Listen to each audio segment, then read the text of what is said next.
There comes a point where you have to stop blaming what broke you and start rebuilding what's left of you. Because if you don't rebuild, the cracks in your foundation will keep pulling you back into the same cycles you swore you'd never live through again. Your past isn't just in your memories. It's in your patterns, your choices, your silence, your triggers. And if you're not intentional, it will repeat itself, not because God didn't deliver you, but because you never rebuilt the version of you that destruction left behind. God is calling you to pick up the pieces, not to recreate who you were, but to construct who you were always meant to be. This is the season where you lay new bricks of discipline, faith, healing, and wisdom, so strong that your past has nowhere to land, because you're not just surviving anymore, you're rebuilding.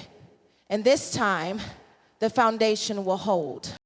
Healing requires intentional reconstruction. You can't just hope your way into wholeness, and you can't accidentally stumble into a stronger version of yourself. Healing is not passive, it's active. It requires the willingness to step into the rubble of what life has torn down and start piecing together something better, something stronger, something rooted in truth instead of trauma. Too often we think healing is just about time passing, but time alone doesn't heal.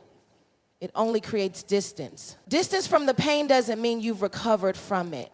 It only means you've learned how to live around it. And living around it means it's still there, buried under busyness, hidden under accomplishments, disguised by smiles, but still shaping your thoughts, your choices, and your relationship.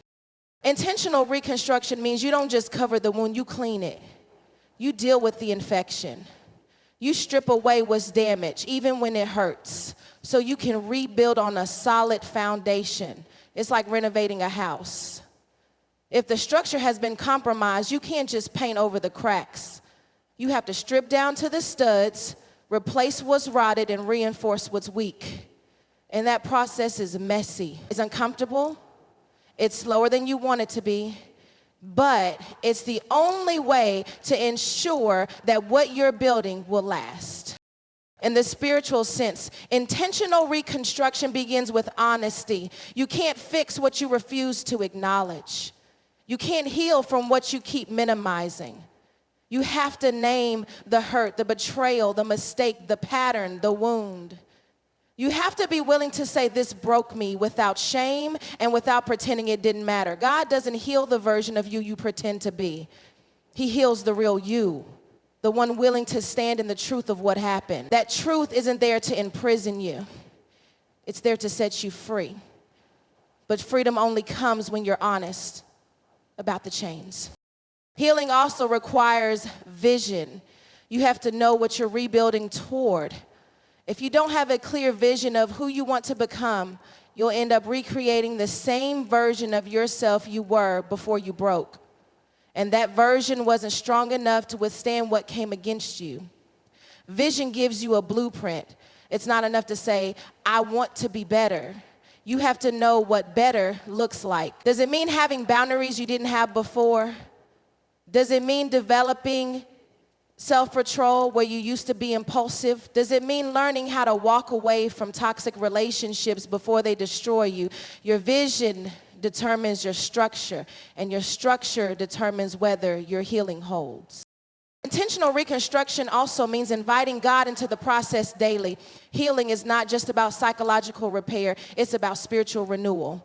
You need God to help you identify the root of the pain, the lies you believed because of it, and the truth that needs to replace those lies. You need His wisdom to guide your steps, His comfort to hold you in the middle of the process, and His strength to keep you building when you feel like quitting. The enemy will always try to get you to stop halfway, to convince you that it's good enough, because he knows an unfinished rebuild is still vulnerable to collapse. That's why you need God's presence, not just at the start, but all the way through. Part of reconstruction is removing what no longer belongs. That means letting go of people, places, and habits that were part of your brokenness. You cannot rebuild with the same materials that caused the collapse. You can't put up the same walls and expect different results. Sometimes the hardest part of healing is releasing what feels familiar, even if you know it's unhealthy. But holding on to what broke you will keep you bound to the same cycle. Rebuilding requires the courage to clear out the old so you can make room for the new. You also have to deal with the hidden damage. The obvious pain is easy to identify. It's the heartbreak, the betrayal, the failure. But the hidden damage is what you carry in your mindset, the self-doubt, the fear of trying again, the tendency to self-sabotage. Those are the cracks in the foundation that can't be ignored. They're the parts that will quietly erode the stability of your life if you don't address them. That's why intentional reconstruction often takes longer than we expect. Because you're not just fixing what happened, you're fixing the way what happened changed you. Healing with intention also means creating habits that protect your progress. It's not enough to rebuild, you have to maintain. That means setting boundaries you actually enforce, managing your time with purpose, and surrounding yourself with people who support your growth instead of sabotaging it. It means developing routines that nourish your body, mind, and spirit, so you're not constantly operating from a place of depletion. Maintenance is part of construction. Without it, even the strongest structure will weaken over time. This process also demands patience with yourself. Reconstruction is not linear. Some days you'll feel like you've made incredible progress. Other days you'll feel like you've been knocked back to the start. But those setbacks don't erase your growth. They reveal where the work is still needed. Too many people quit in the middle of healing because they think a relapse into old thoughts or habits means they've failed. In reality, it's just part of the process. Every time you face an old trigger with new strength, you're reinforcing your foundation. Every time you choose a different response than the one that broke you before, you're adding another layer of resilience. Intentional reconstruction also requires humility. You can't do it all alone. There will be moments when you need help, whether that's therapy, mentorship, accountability partners, or simply a friend who can speak truth into your life. Pride will tell you that asking for help means you're weak, but wisdom will remind you that even the strongest buildings are constructed by a team. Surround yourself with people who understand your vision, respect your process, and will challenge you to keep going when you feel like stopping. Most importantly, you have to believe that you are worth the work. Healing takes energy, effort, and commitment. And if you don't believe you deserve to be whole, you will unconsciously sabotage your own progress. The enemy loves to plant seeds of unworthiness in the hearts of the broken, because if you don't think you're worth rebuilding, you'll settle for living in ruins. But you are worth it. God's plan for your life didn't end when you were broken. In fact, sometimes the breaking is what positions you for the building. When you commit to intentional reconstruction, you begin to see that the pain didn't end you, it transformed you. It stripped away what was temporary so you could build what's eternal. It taught you where you were vulnerable so you could fortify those areas. It showed you the difference between what's valuable and what's disposable. And as you rebuild, you carry the lessons of the past into the structure of the future, ensuring that what happened before doesn't happen again in the same way. This is why healing without intentional reconstruction is dangerous. It leaves you vulnerable to repeating the same patterns. You may feel better for a while, but without rebuilding, the old weaknesses remain. Life will test you again, and if your foundation hasn't changed, the results will be the same. But when you rebuild with intention, when you take the time to address the root causes, strengthen your weak points, and create a new structure, you position yourself for a future where the past cannot simply reinsert itself. This kind of healing isn't fast, and it isn't easy, but it's worth it because it doesn't just give you relief, It gives you restoration. It doesn't just stop the bleeding, it makes you stronger than you were before the wound. And when you stand in the life you've rebuilt, you'll know it wasn't luck, it wasn't chance, it was intentional. You showed up for your healing. You did the work. You let God into every broken place, and together you rebuilt something that can withstand storm. Healing requires intentional reconstruction, because anything less is just a pause before the next collapse. Cycles break when foundations change. You can change the scenery, switch the people around you, move to a new city, or start a new job. But if the foundation underneath your life remains the same, you will find yourself living the same patterns in different places. Cycles are not held in your location, they are held in your structure. And your structure is built on your foundation. If that foundation is cracked, weak, or unstable, everything you build on it will eventually tilt, sink, or collapse. The reason so many people keep experiencing the same heartbreaks, the same disappointments, the same failures is because they are changing the decorations without rebuilding the floor beneath them. You can repaint a house all day long, but if the foundation is rotting, the damage will show back up every time. Foundations are the core beliefs, values, and truths that guide your decisions. They determine how you see yourself, how you treat others, and what you believe you deserve. If your foundation is built on lies, lies that say you are unworthy, incapable, destined to fail, you will make decisions that reinforce those lies, even if you don't realize it. If your foundation is built on fear, you will always find reasons to shrink back instead of stepping forward. If your foundation is built on the approval of others, you will compromise your boundaries, dreams, and convictions to keep people happy. These are the unseen forces that hold cycles in place. Breaking a cycle requires you to go beneath the surface and address the root. You can't just focus on the symptoms of the cycle. You have to dig into the soil it grows from. That's where foundations are hidden. And that digging process can be uncomfortable because it forces you to face truths you've avoided. It means admitting that the problem is not just out there, but in here.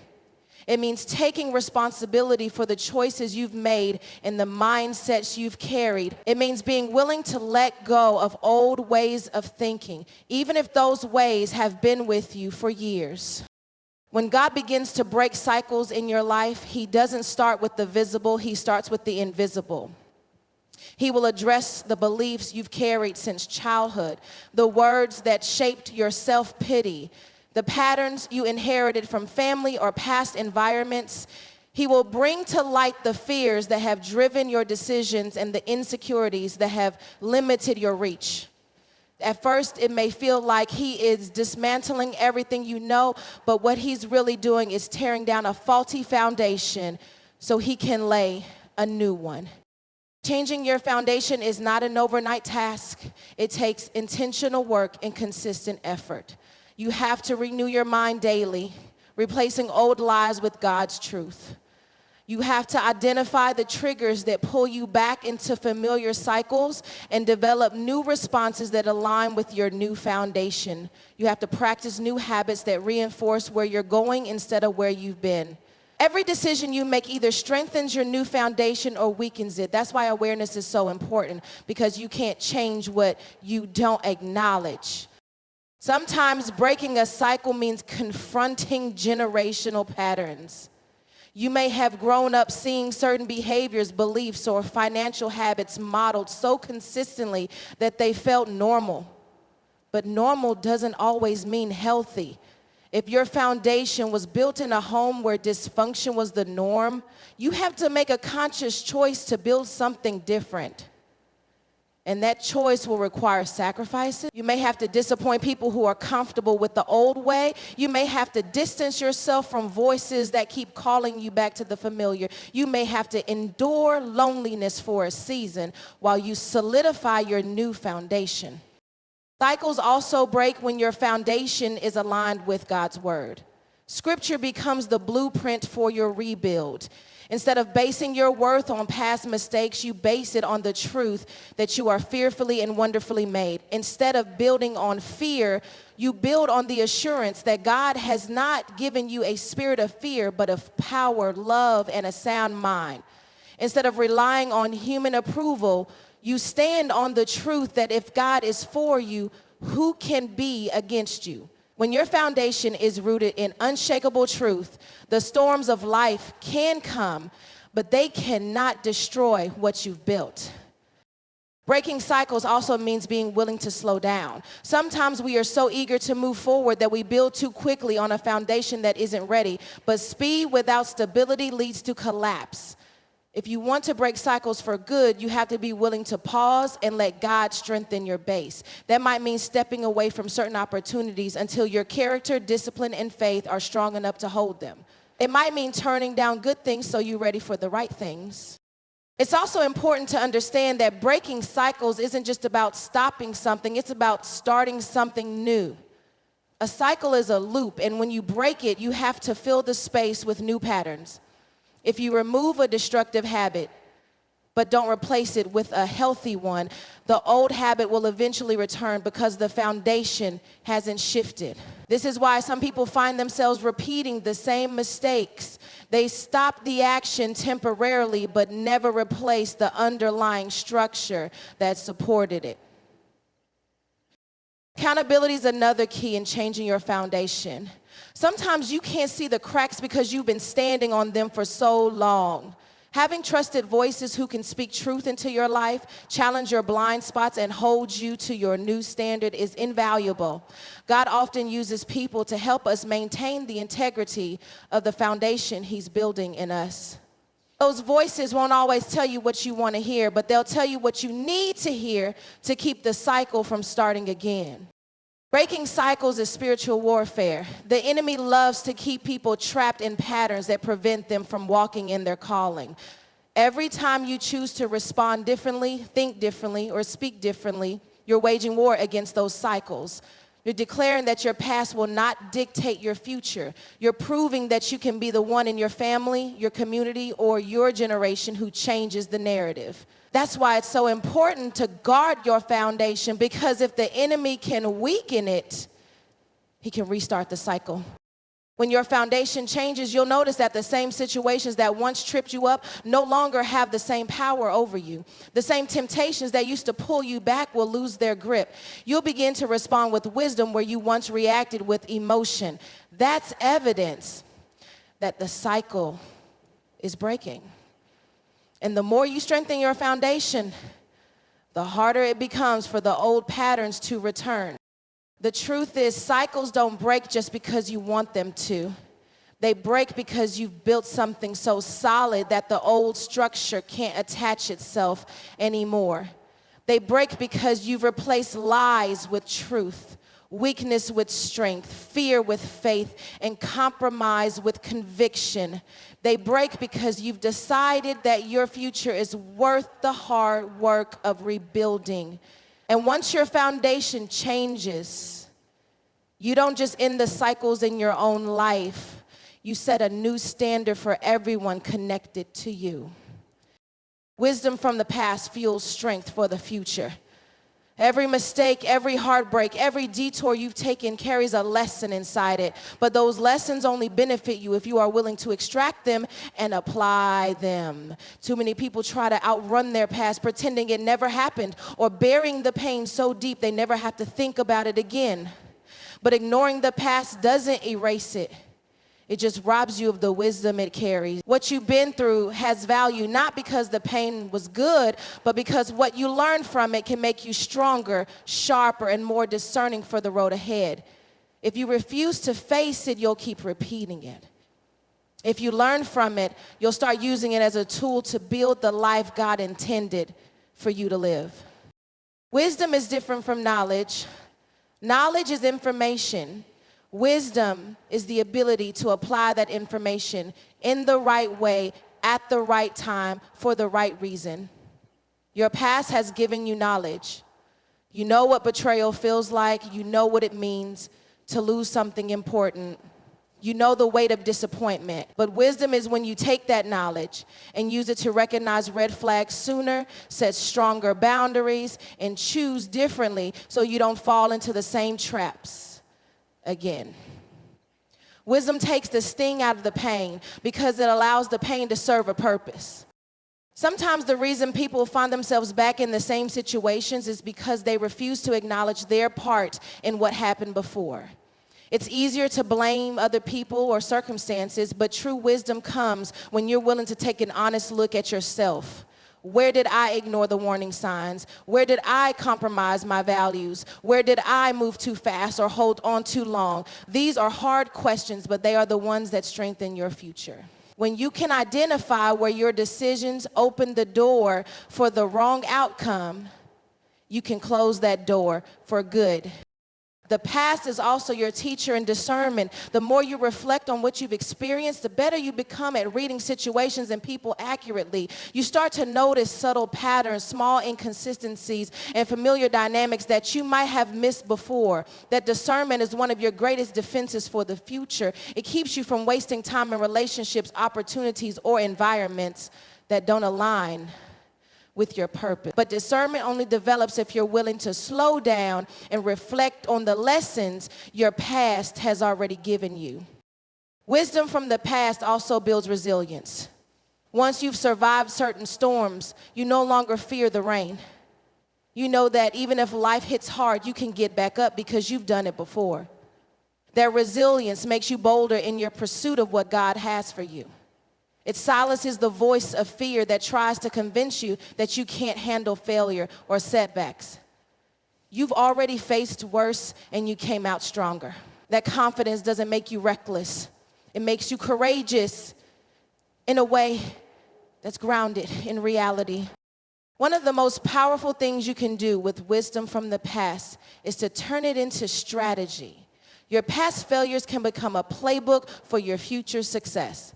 For example, if you know you tend to make poor decisions when you're under emotional pressure, you can create a rule for yourself not to make big commitments during those times. If you know you've been pulled off track by certain distractions, you can build boundaries to keep those things out of your path. If you know you've neglected your spiritual life in seasons of busyness, you can prioritize prayer and time with God so your foundation stays strong no matter what demands are on you. Strategy built on wisdom protects you from sabotage, both from the outside and from within. Another aspect of wisdom is knowing that not everything from your past was a mistake. There are victories, successes, and moments of faithfulness that you can draw from too. Remembering what you did right can be just as important as remembering what went wrong. Those moments remind you of your capability, your endurance, and your ability to hear from God. They become anchors you can hold on to when the road ahead feels uncertain. If God brought you through before, He can do it again. And knowing how He did it last time can guide you in recognizing His hand at work in this season. Your past is also a treasure chest of empathy. When you've been through hardship, you gain the ability to understand and connect with others in a deeper way. You recognize pain in someone's eyes because you've seen it in your own. You can speak life into someone else's storm because you've weathered storms yourself. That kind of empathy not only strengthens your relationships, it also expands your influence. People trust those who have walked where they are walking and come out the other side. Your story becomes a light for others, showing them that survival is possible and thriving is within reach. Wisdom from the past also teaches you patience. When you've experienced seasons where rushing led to regret, you learn the value of waiting on God's timing. You understand that forcing things before their time can ruin what could have been beautiful if it had been allowed to develop properly. That patience gives you peace in the waiting seasons. You no longer see them as wasted time, but as preparation. You trust that what's meant for you will arrive when you're ready to carry it, not a moment sooner. Learning from your past also frees you from the need to prove yourself. Many people stay trapped in cycles because they keep making decisions based on image instead of substance. They want to show the world they've moved on or leveled up, so they jump into things before they're truly ready. But wisdom says your future isn't built for show, it's built for stability. You stop caring about quick validation and start caring about long-term strength. That shift alone can keep you from repeating some of your biggest mistakes. Applying wisdom is also about creating a filter for your future decisions. Every opportunity, relationship, and choice should pass through the filter of what you've already learned. Does this align with the values I've established since my last lesson? Does this feel like a step toward my purpose or a step back into my old cycle? Does this honor the version of me I'm building now, or does it cater to the version I've already outgrown? When you filter decisions through wisdom, you cut down the chances of repeating what you've already been delivered from. Ultimately, wisdom from the past becomes one of your most valuable assets. It turns what could have been wasted pain into purposeful preparation. It transforms shame into strategy and regret into resilience. It makes you a better steward of your opportunities and a more intentional builder of your future. You stop seeing your past as a chain that holds you back and start seeing it as a well you can draw from to fuel your next season. And when you live like that, the past no longer has power over you. It works for you, shaping you into someone who is ready for everything God has prepared ahead. Rebuilding demands discipline, not just desire. Wanting to change is not the same as committing to change, and many people get stuck in the gap between the two. Desire will get you excited about the idea of a new life, but discipline will actually build it. Desire can light the fire, but without discipline to tend it, the flame will burn out the moment life gets hard. Every lasting transformation you've ever admired in someone's life was fueled by discipline, not fleeting motivation, not emotional highs, not good intentions. It was built on the quiet, daily, often unseen choices that added up over time. Discipline is the structure that holds your rebuild together when storms come. It's the reason you keep showing up for yourself even when you don't feel like it. It's what keeps you committed when your emotions try to convince you to quit. Desire might push you to start over after a setback, but discipline is what ensures that you don't have to keep starting over in the first place. Without discipline, you'll find yourself repeating cycles, chasing short bursts of progress and wondering why nothing ever truly changes.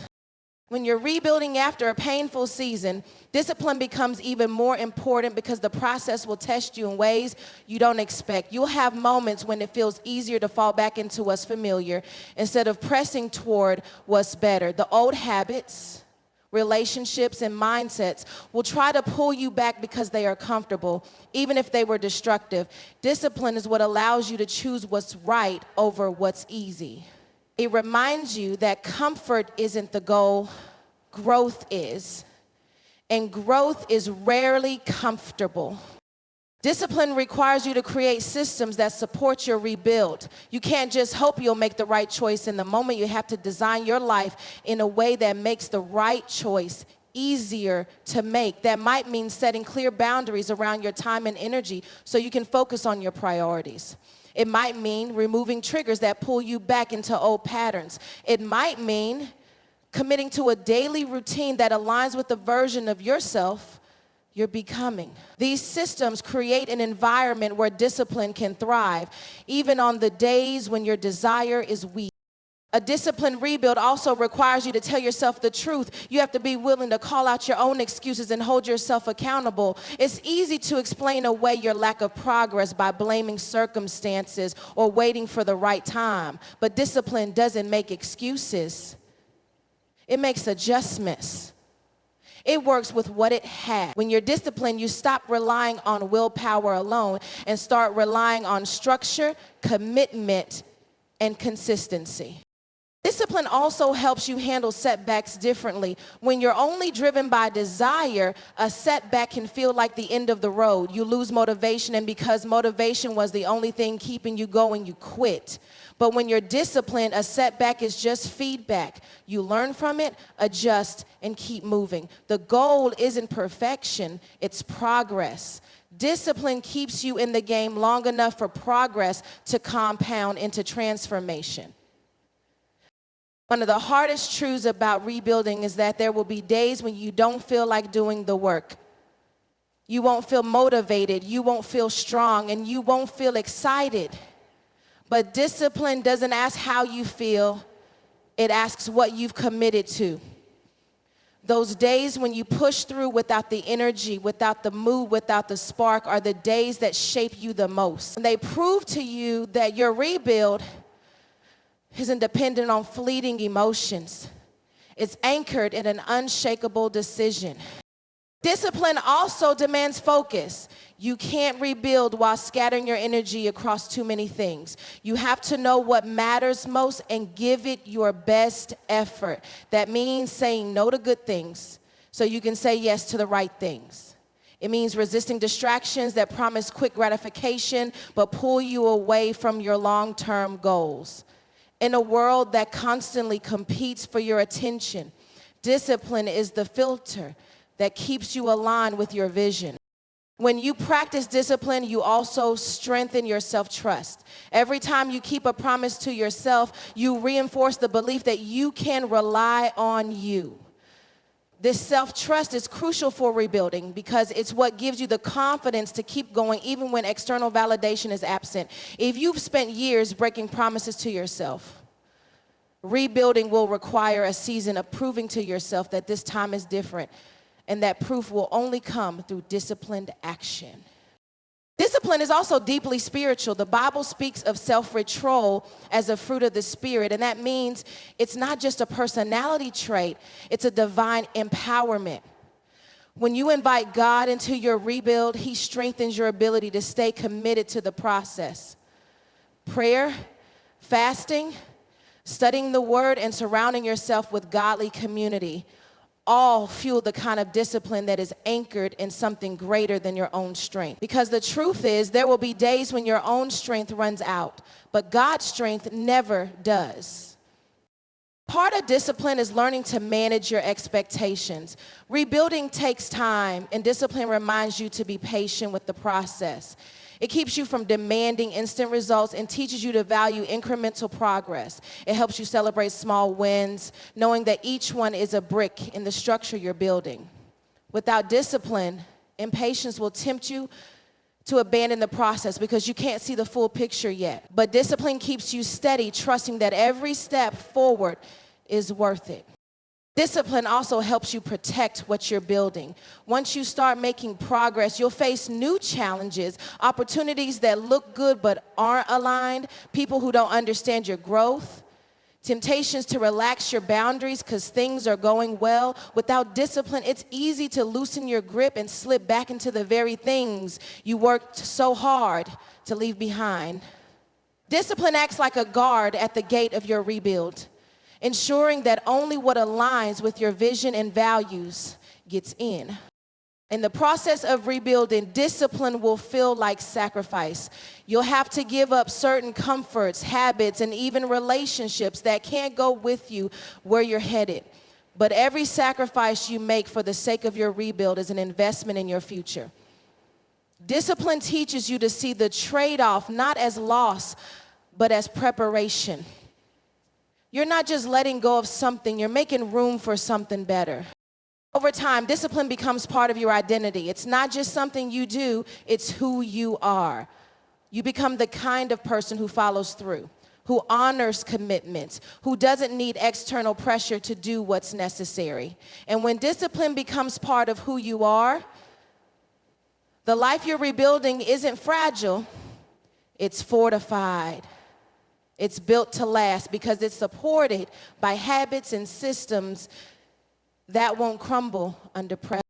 Rebuilding demands discipline because without it, desire will fade, motivation will waver, and emotions will mislead you. Discipline is the anchor that holds you steady, and the storms and the engine that keeps you moving when the road feels long. It transforms the rebuild from a hopeful wish into a tangible reality. It turns pain into progress, vision into structure, and effort into lasting change.